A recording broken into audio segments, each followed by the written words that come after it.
Sure. Sounds great, man.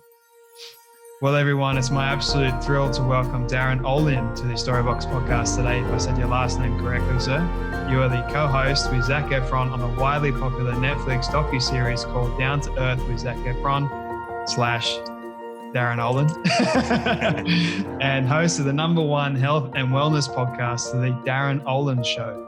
Darin is a highly recognized exotic superfoods hunter, supplement formulator, and author of the New York Times best-selling book, SuperLife, the 5 fixes that will keep you healthy, fit, and eternally awesome.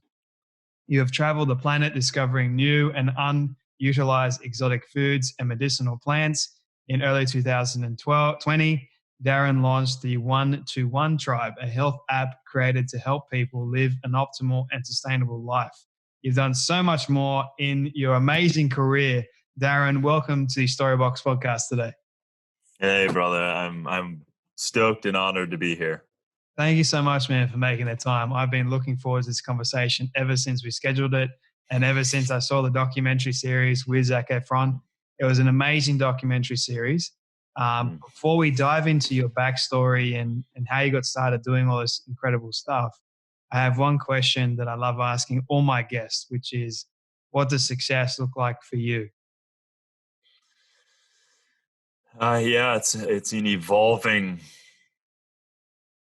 quest. I think it's number one, happiness and contentment in my heart and myself. And then everything kind of lines up from there. If I'm pursuing things that line up with that, I'm happy.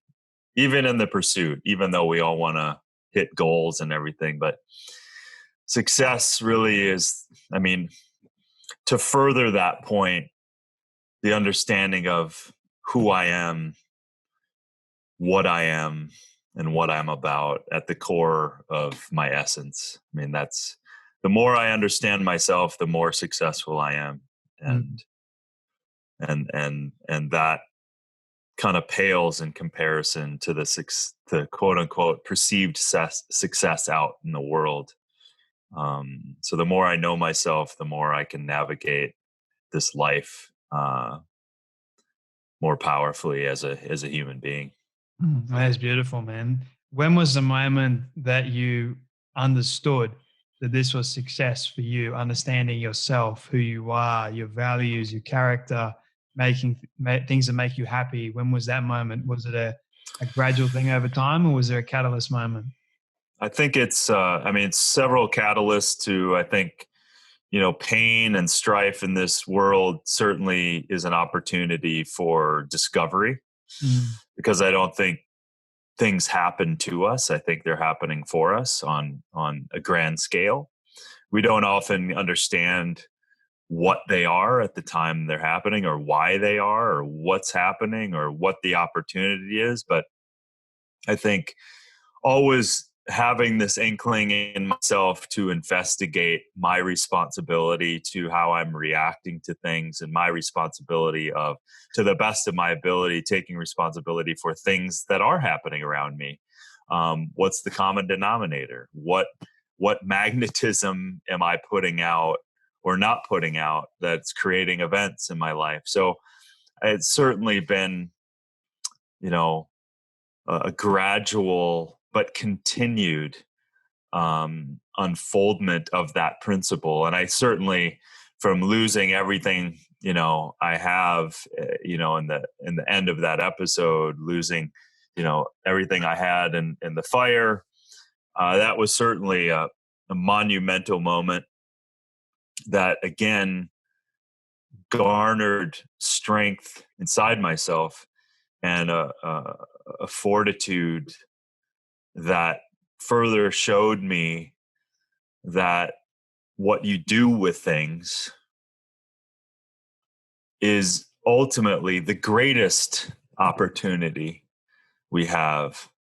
So I can't stay on a victim mentality very long. I have to turn it inward and then extract what the truth is for me. And that is a continually humbling journey, but one I bring on in terms of learning. It's simply just learning how to be a better human. And I believe there's from whispers, feather touches to big old wallops that happen with people in our lives dying or getting in accidents or, losing jobs and losing homes. Like those are big events. And I think that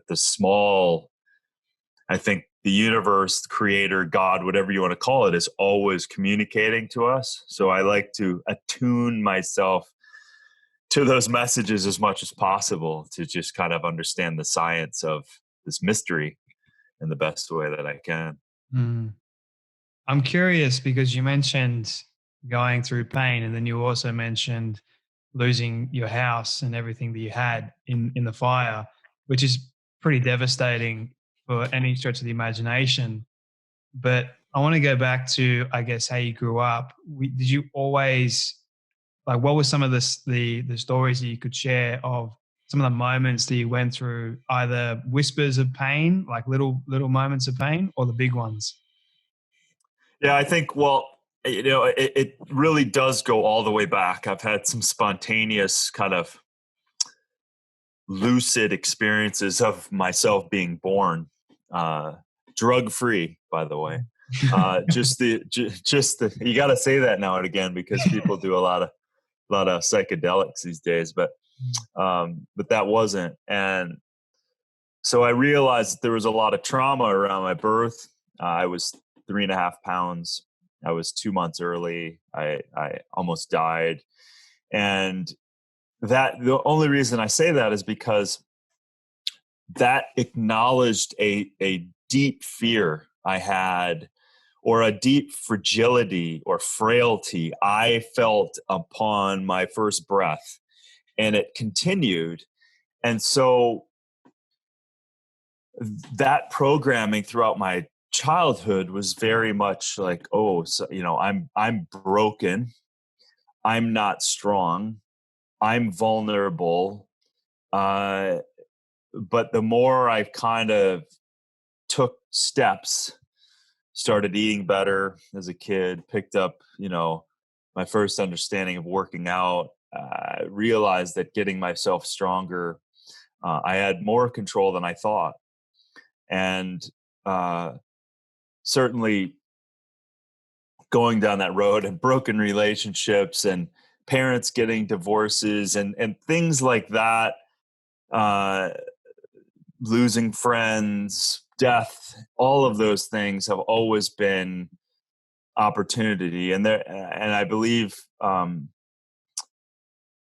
obviously there's bigger moments, but I really try to cultivate the small moments every day and try to recapitulate my day.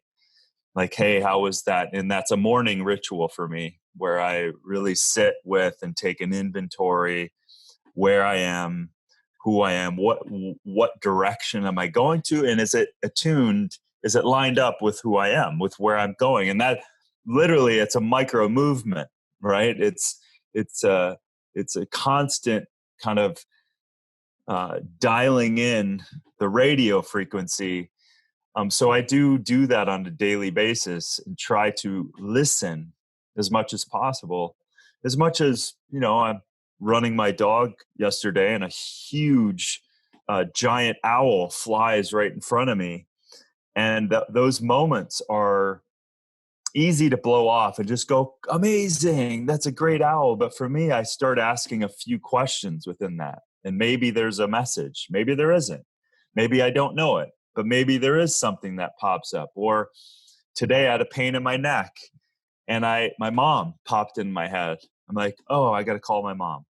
And it's so easy to blow off this intuition and this space that we have between no other person and us, this mystery of this creation, this way that that this universe can communicate to us. We've all had them.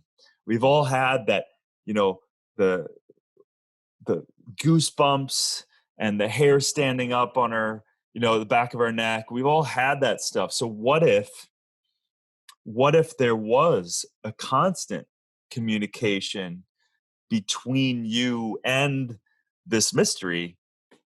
And it could be through prayer, it could be through silence, it could be just waking up throughout the day, so that maybe, just a question, maybe if we don't listen on a subtle level, maybe that then does contribute to a bigger slap, not out of punishment at all, but out of awakening opportunity.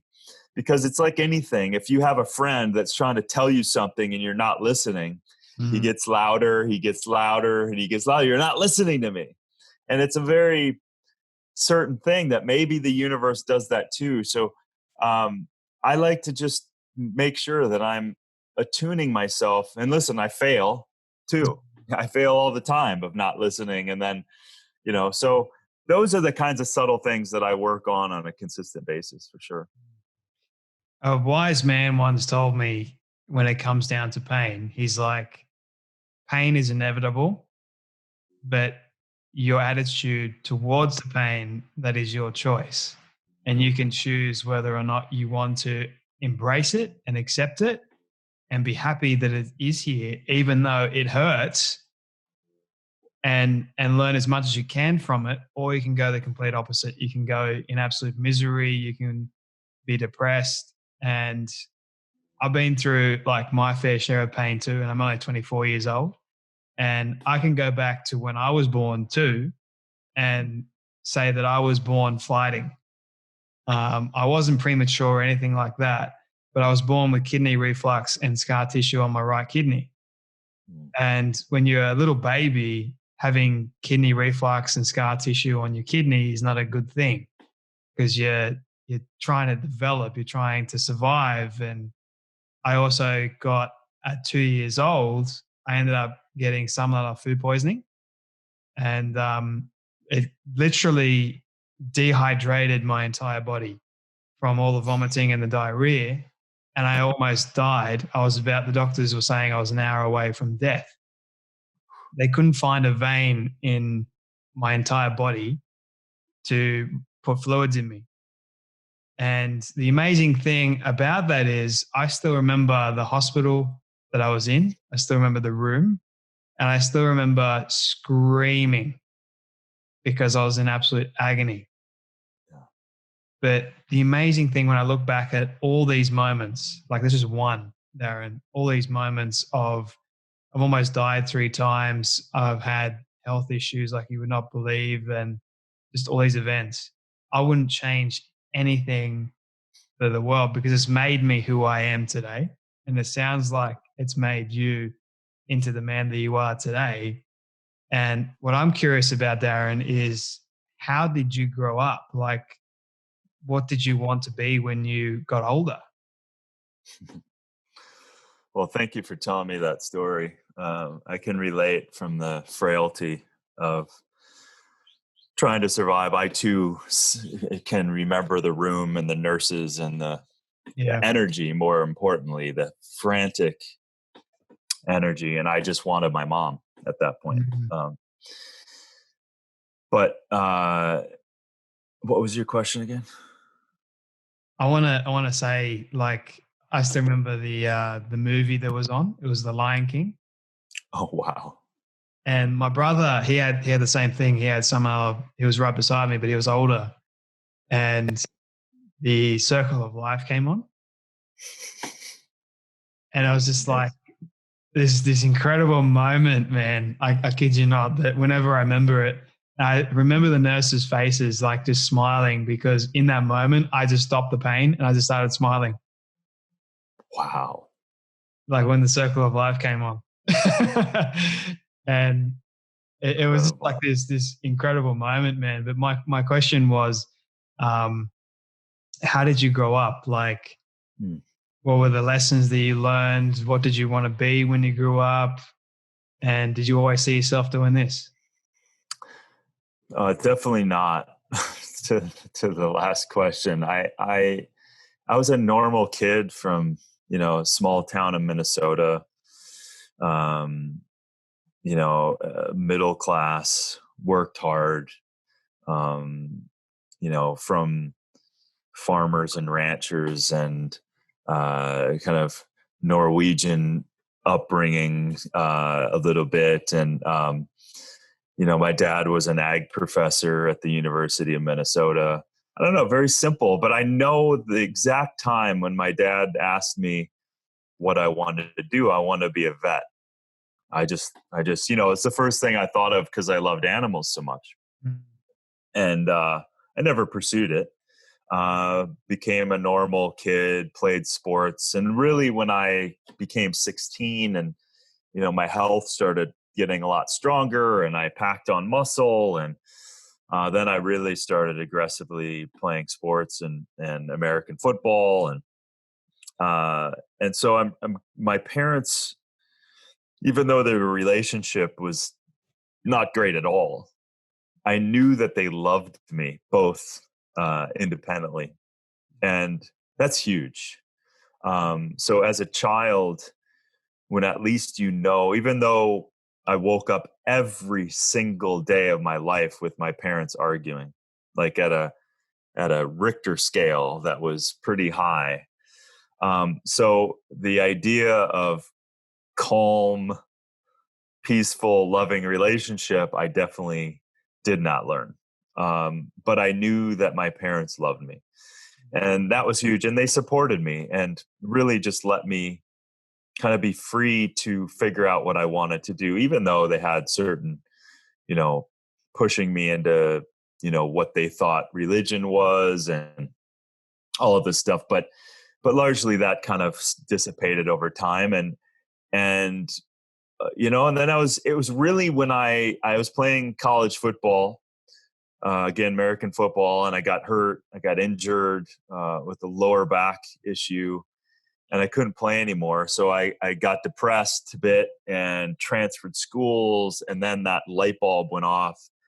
I said, well, I need help because I'm not getting the help that I need to get strong again. Again, that pattern, right? The pattern kind of got supported of like, I'm not feeling strong. I'm feeling frail. I'm feeling weak. So I decided to then take that on and study nutrition, study physiology, study kinesiology.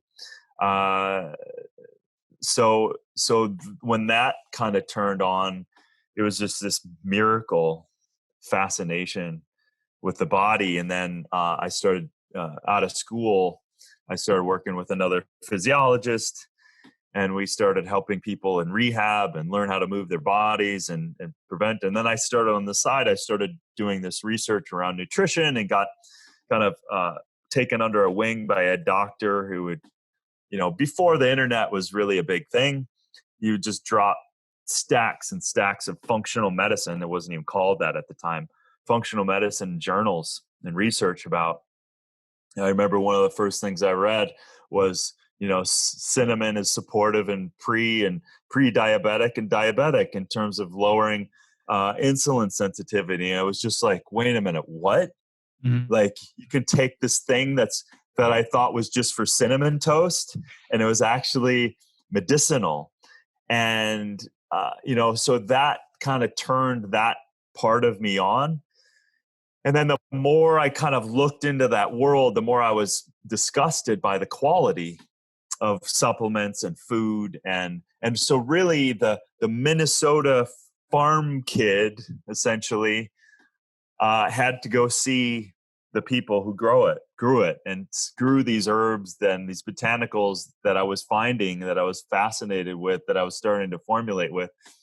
And then that's where kind of I started traveling. And the traveling, from the jungles to the mountaintops to many countries, it was really the innocence of just wanting to understand the process and want to see the people who are growing these things and learn directly from them. So it became, an exotic superfood hunter story, but it was nothing about that.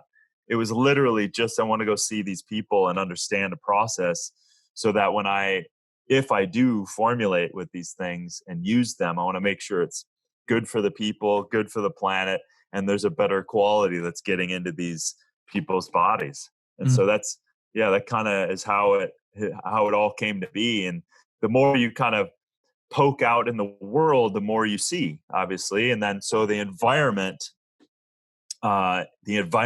issues that I saw, from no shelter, from waterborne diseases killing people, to poor food systems, to having no power anywhere. I was just astonished that in this day and age, more times than not, I was in places where people didn't have these basic needs. So I think on the one hand, I think we're failing as a human family, like extremely disturbing how bad we're failing as a human family, as countries, as governments. Hell, there's people starving in our country, in the US. Like it's not like it's so far away. It's not like you need to see this in exotic countries or third world countries. It's here. All of these issues are here. And we're all vulnerable to them. So we have billions of people on the planet that are living below poverty level. And so I think governments have failed us.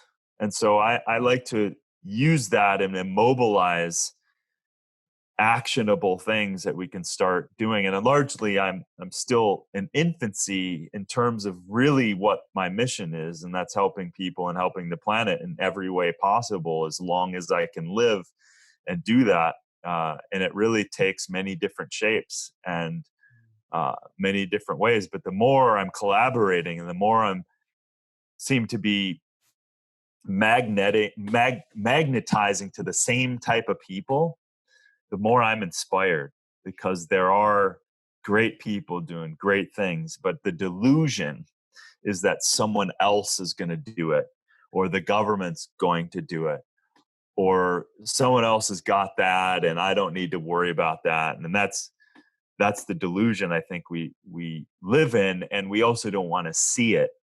It's not easy to admit. Look at South Africa. No one knows right now that there is groups of people in South Africa going out and literally raping, killing children, wives, fathers of farmers, just trying to take their land back. And it's happening brutally, as if it was, 400 AD. And so it's happening right now. No one knows about it. The government's not acknowledging it. Major media is censoring it.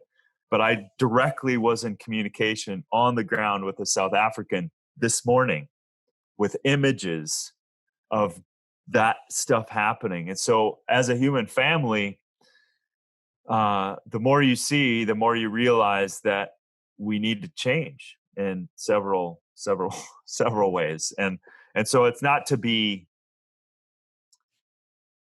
bring people down. It's to take action in the way, in the right way, in the moral way, in the way that we can all understand, and really out of common sense, not out of politics. In everyone that's working with me, I'm talking to a lot of Gen Zs and a lot of people mobilizing ways to help support.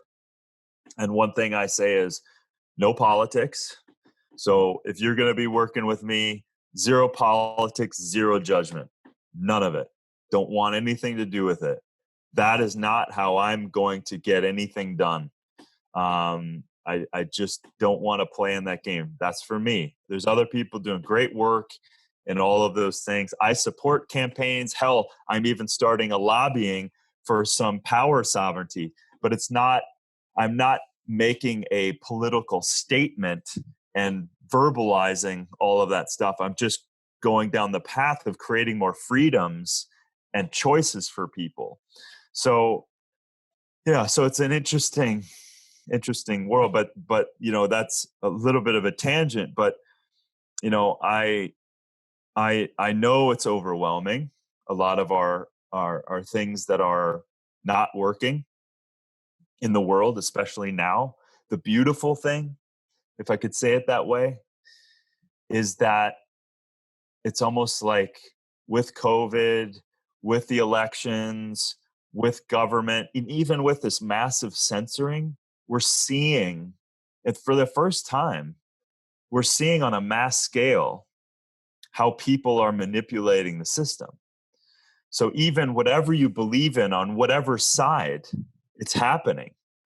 So I think that it's almost like if you want to clean your closet and you haven't cleaned your closet in a long time, you have to clean it all out. And if you come in too early, there's going to be a lot of junk all over the ground. And so I think we're in that place. There's a lot of junk all over the ground, and we need to rebuild ourselves back up again and stand for one another and choose for the health of ourselves as a human, ourselves as support, and be supportive of the sentient beings on the planet who have every right to have a life that's not corrupted by us. All the animals, all the insects, all the worms, all the, and then we need to steward better of this planet. It's not that we need a human change for this planet, not the climate's going to do what it's going to do. We need us to change. Preach. keep talking. Like, you're saying everything that is so true. And what I want to ask you, Darin, is do you foresee that the earth is going to heal and we're going to get back to a place of goodness, flourishing, not much hate anymore, proper governments, the earth is, and animals were living in harmony? Do you believe that it's possible? 100%. 100%. I believe it's possible. Don't know when. And it might get better right now. It might get worse right now. But I wouldn't do any of it if I didn't have hope. And so I know that the man in the mirror that I look at, I'm committed, I'm dedicated, I'm passionate. And as long as I keep attuning to that, I will go down with my last breath, making the adjustments and pushing forward in a way that hopefully helps humanity and this planet. And at least at that point, I'm free. My soul is free. I'm free. I can't control the billions of people on the planet. But I can align with some great ones. I can move forward as a tribe of good warriors, and we can do our freaking damnedest to,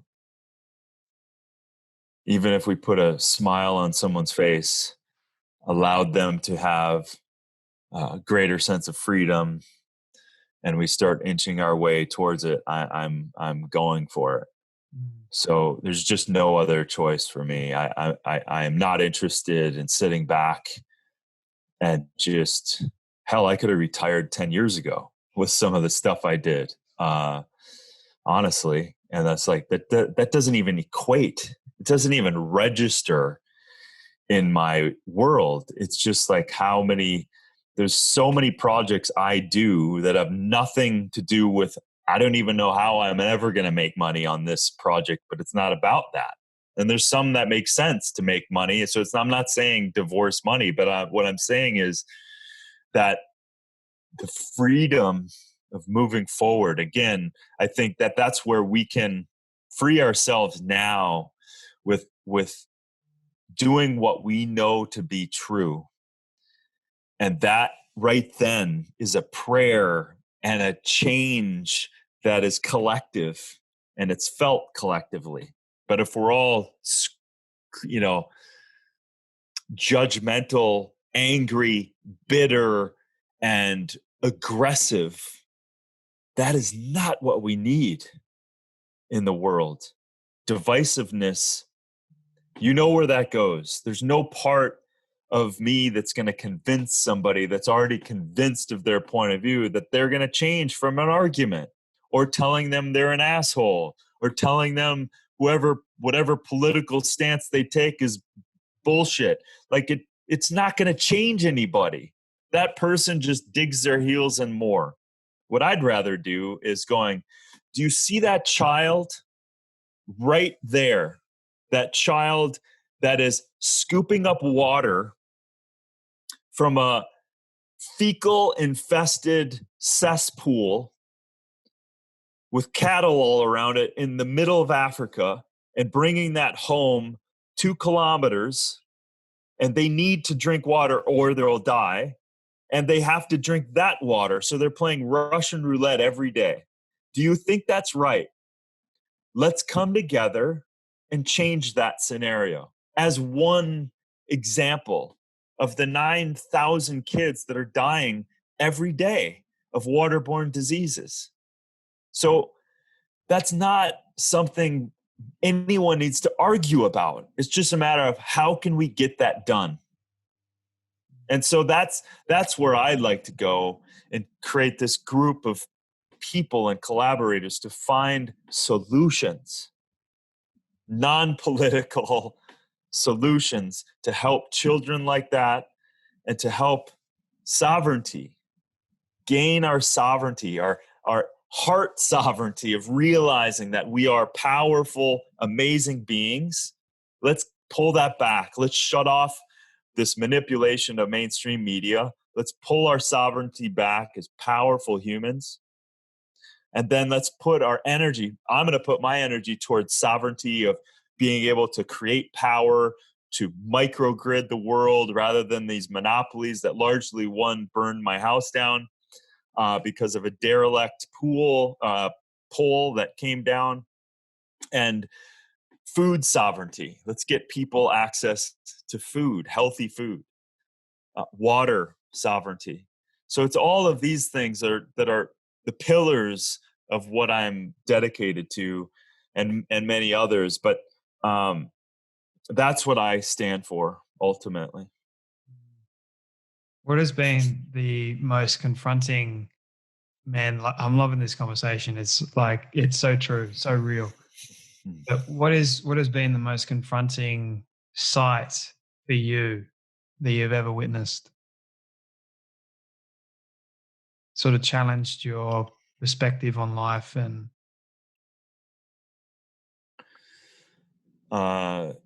in person. I mean, I had one of the most confronting things happen today about the South Africa thing. A ranger that I been in touch with from South Africa sent me verbal messages, which I listened to. I could hardly listen.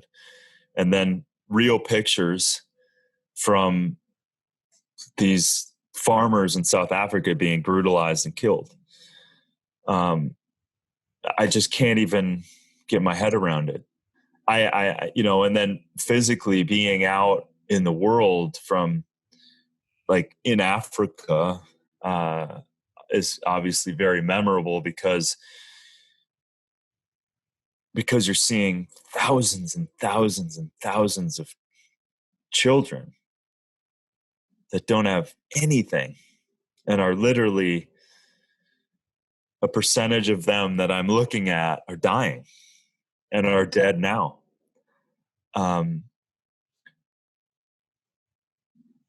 So, the level of poverty, the level of death that's on their doorstep that has stripped them of a childhood, those are just, the innocence of a child is just, and you feel so helpless. It's hard to, I've worked a lot with water charities and things like that. And it feels, the only way I can wrestle with some of this stuff is being able to move in action around it. And,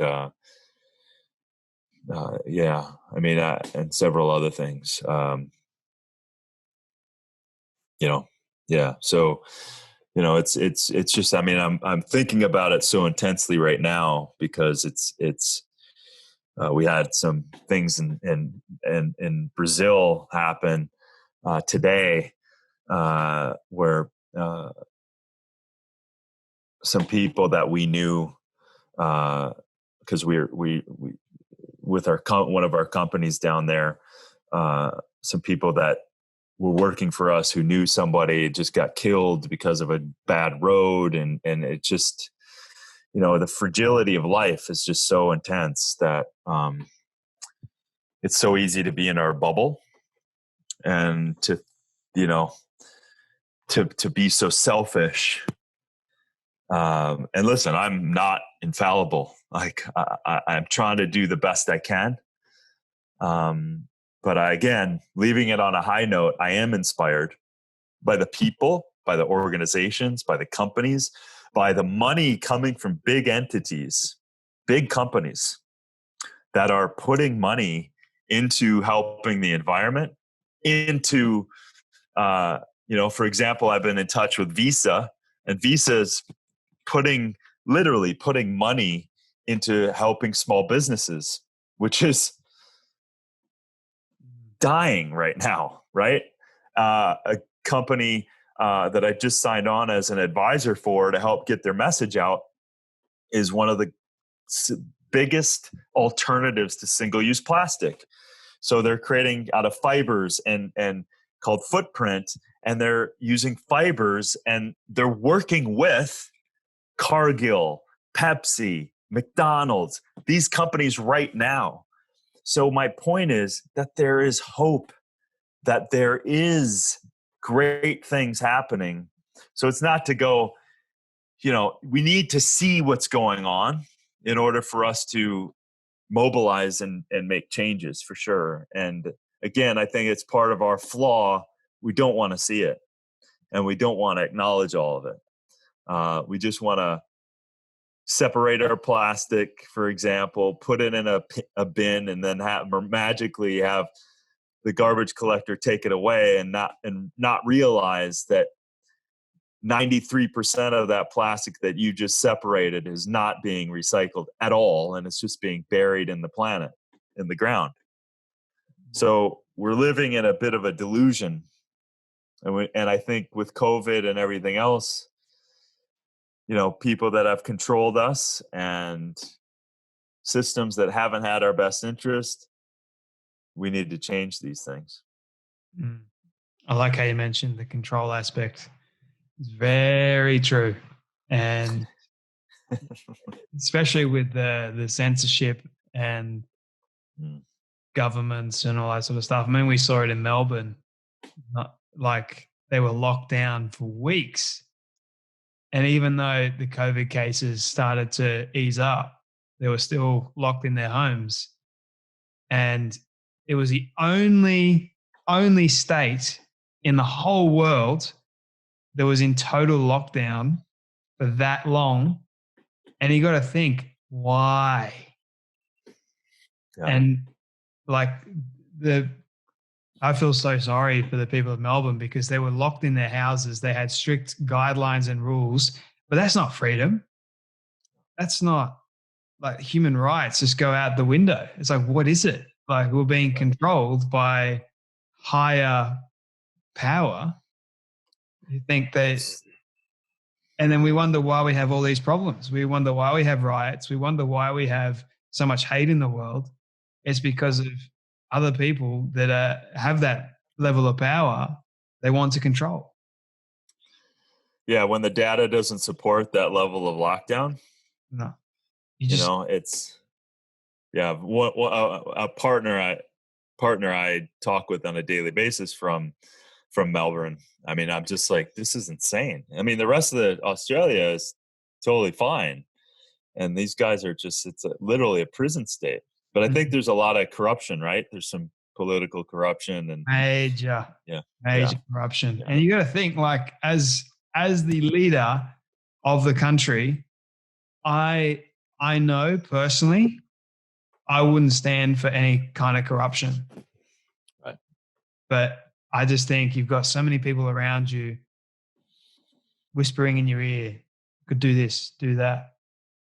But you you got to stand up, like, and what are some things that we can do right now to sort of make a difference, make our own difference? I know, like, if we're living in Australia, for example, which is a first world country, what are some things that we can do to help our environment, to help people that are in poverty?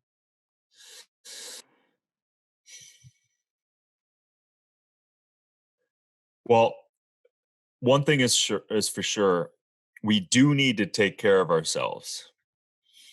If you are behind, what I mean by that is if you are sick, tired, depressed, overwhelmed, stressed out, you have to take care of your house. You have to do everything you can to build yourself back up. And I'm a huge proponent of live healthy, Mm, eat good food, drink good water, eliminate the toxins. Because once you start filling yourself up, literally, of goodness, of good food, good nutrition, exercise, then you actually have more energy to give. It's really hard if you're saying to someone, hey, give, and they have no idea even how to give themselves because they're lacking the habits in their own life to get them out of this despair. And now more than ever, because of these lockdowns, it's even more tricky. But this is the opportunity. The opportunity is steer your life right now. Everyone listening, right now. Move towards what you know to be true. Take care of yourself. Eat good water, eat more plants, drink good water, eat more plants. Surround yourself with better people. Take care of your inner world. Love yourself. And then at that point, any organization that's helping to feed people health start with your local community. Know who then is in your town, who's maybe elderly, who's maybe alone. Like reach out to them, and build your community back up.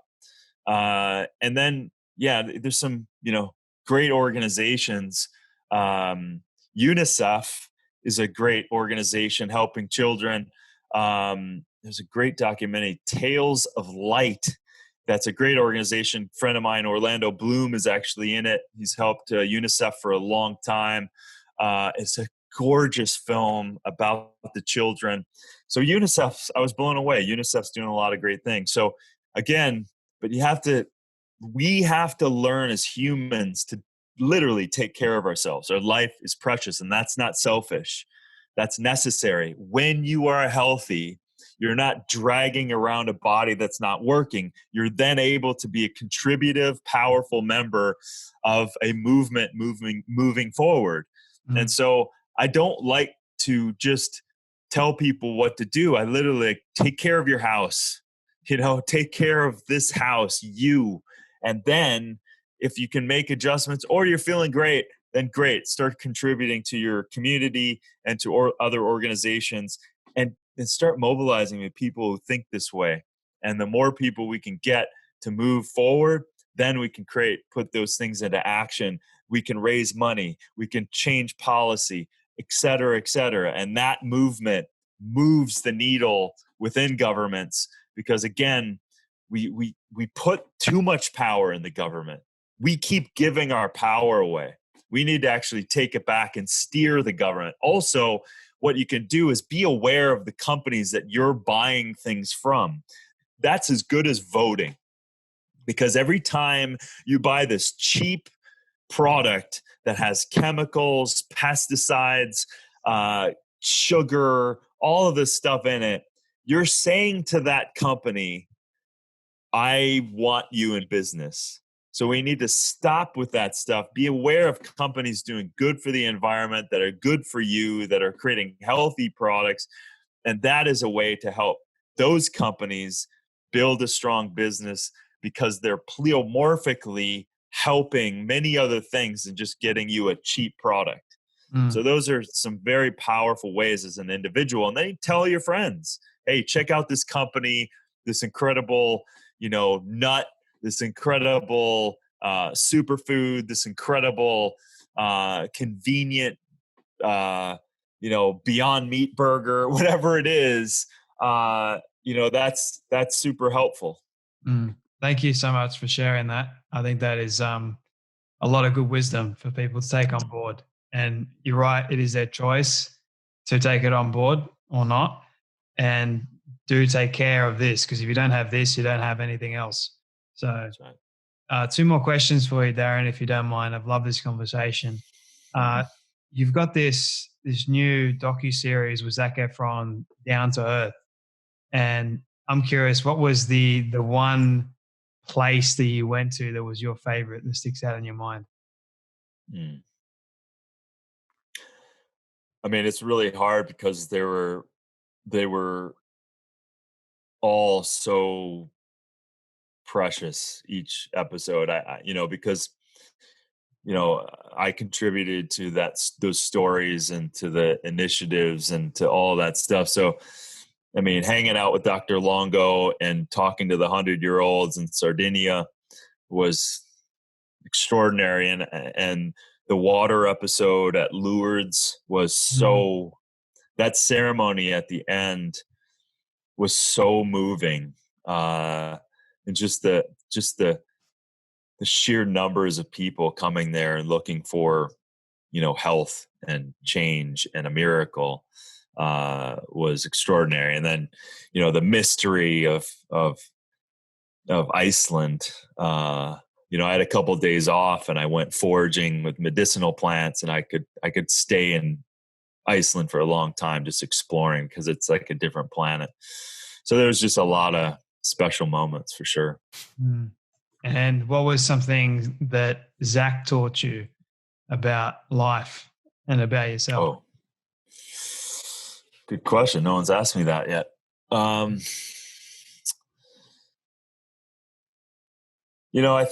think from the beginning, Zac, it's funny because, I had this idea of this show, no idea how I was going to get it out in the world. Zac reached out to me because he was touched by another podcast I was on. And this roundabout way, he obviously brought me into an existing show. We changed it to this idea and it morphed into the show. But I think the thing that touched me the most, number one, Zac was awesome. Upon first meeting him, we just vibed. It was great. But the thing that touched me the most was, because I never wanted to do a show with a celebrity. I really didn't. I didn't want it to be that thing where it was like, it's celebrity focused. It takes away from the mission. But he said this to me early on. He said, I'm sitting on all of these people that follow me, but what is it for? I don't hawk products. I could make a lot of money, sponsoring products and posting them on social. I want things to change, and I want to use my platform for change. And that was it. That was the moment to me where I was like, that's amazing. Wasn't expecting it. Wasn't expecting to do a show with Zac, but that moment solidified it to me. And the fact that, he's got a busy schedule, he's got a big team, the fact that he showed up and ran around the planet with me for 3.5 months and was open and curious and cared, those things, and felt like my little brother. All of those things surprised me, and it was extraordinary. You can tell in the series when you watch it, you can tell like the brotherhood, and it's really unreal. So, my final question for you, Darin, this is my all-time favorite question that I ask everyone at the end. So you've been able to reach the age of 100 and your friends have decided to put together a film for you of everything you've ever said and everything you've ever done. Don't ask me how in the world they got it. We'll just call it magic. They just did, and they've shown it to you on your 100th birthday. What do you want that film to say in a show about your life? Jesus. It's a hell of a question.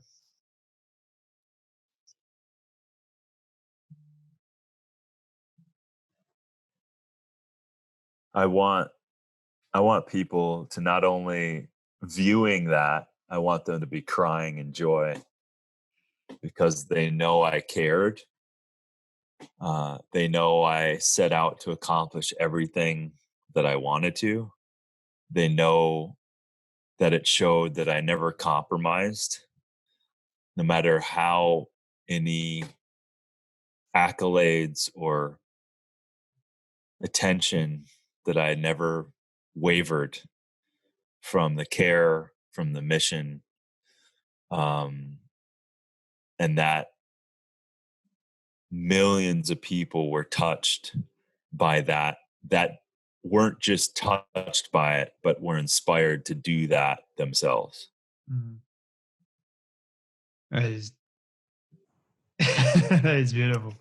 I love it. Darin, you're an absolute joy, man. I really enjoyed this conversation. Thank you so much for your kindness, everything that you're putting out there into the world. It is truly, truly inspiring. Thank you for the challenge as well. Thank you for who you are. And thank you so much for your story and for coming on the Storybox podcast today. Dude, it's been an absolute pleasure. Epic questions. Love it, brother. Thank you.